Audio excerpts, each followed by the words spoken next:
Hey, Erica. Yes. So one of the things that we hear a good deal about from our plans is how they're going to determine wages for the age-based catch-up contribution Roth requirement for higher earners. We also know that the IRS has proposed regulations to implement the Roth mandate. Can you walk me through how they've addressed determining wages for plans? Sure. The IRS did give us a lot of guidance regarding how to determine wages in the proposed regulations. And the first thing that we know is that you only consider the prior year, and it's just the prior year's wages.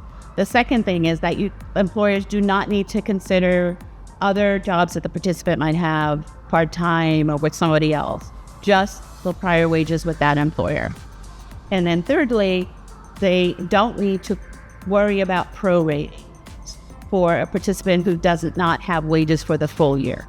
Okay, well, that's helpful. So let me see if I have this straight. If you have an employee, Erica, Yes. who starts in June or July of 2025 with that employer, and they earn $150,000 a year annually, and for the year 2025, they've only earned $75,000 in wages. Yeah. They would not be subject to the Roth requirement. That is true for 2026. In 2026, because Irica only made $75,000 with Emerald City, Irica would not need to contribute on a Roth basis in 2026. But if Irica continued to make that salary in 2026, $150,000, then she has $150,000 in Social Security wages in 2026. So in 2027, she would need to be subject to the Roth. Okay. Well, these clarifications make implementation a bit easier for employers. Yes, it does. And as I mentioned before, the very key thing that we learned through the proposed regulations is that the IRS clarified that the Roth mandate only applies to state and local governments who are subject to Social Security.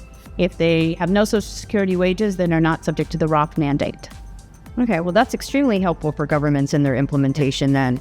So what about for those employees who are not accepted, those that pay into Social Security wages, or pay into Social Security rather? How would an employer track or determine their wages? So one of the easiest ways to do that that the proposed regulations support is to look at the W-2.